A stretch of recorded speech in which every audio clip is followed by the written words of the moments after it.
Ein Bub mit dem Namen Nils Holgersson. Im tiefsten Schweden hat einmal ein kleiner Bub gelebt. Er hat nichts anderes im Sinn gehabt, als Tiere und Menschen zu ärgern und zu quälen. Die anderen Kinder hatten vor dem Nils Angst gehabt und die Tiere sind davon gesprungen, wenn sie ihn nur schon gehört haben, um die Ecke zu kommen. Der Bub war der einzige Sohn vom Bauer Holger Nilsson und darum haben ihn alle nur Nils Holgersson genannt.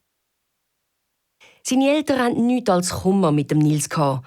Fast täglich hat der Vater tief seufzen und hat zu der Mutter gesagt: Was soll nur einmal aus unserem Nils werden? Er drückt sich vor jeder Arbeit. Am einem strahlend blauen Sonntag im Frühling, die Sonne hat zufrieden auf den Hof vom Holger Nilsson abgelächelt, aber in den Wäldern hat es noch Schnee und auf den See noch Eis vom langen Winter gehabt, haben die Eltern an einer Dorfversammlung teilnehmen. Der Vater hat den Nils an den Stubentisch gesetzt, ihm ein dickes, verstaubtes Buch vor die Nase gestellt und hat ihm eingeschärft: Dass mir ja nicht auf blöde Ideen kommst, solange wir weg sind. Lies da, 13 Seiten. Wenn wir wieder heimkommen, überprüfe, ob du alles, wirklich alles gelesen hast.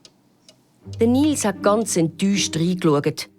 Er hat nämlich schon ein paar besonders fiese Streiche für den Sonntagnachmittag ausgeheckt. Der Nils Holgersson hat missmutig im Buch hin und her blättert. Schon bald hat er seinen Kopf aufs Buch gelegt und mit seinem Blick eine Flüge verfolgt, wo träge in der Stube umeinander gesurrt ist. Die Verwütschi, du blöder kleiner Brummer!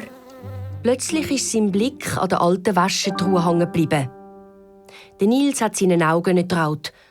Auf dem Deckel ist doch tatsächlich ein altes, runzliges Wichtelmännchen gehockt und hat seelenruhig seine kurzen Beinchen von der Truhe baumeln. Ein Wichtelmännchen? Der Nils hat vorsichtig ein paar Schritte auf die Truhe zugemacht. Das Männchen, das da vor ihm auf der Truhe hin und her geschaukelt ist, war nicht grösser als ein Daumen. Du bist ja winzig, du Däumling, hat der Nils hämisch gelacht. Nein, vor dem muss ich sicher keine Angst haben.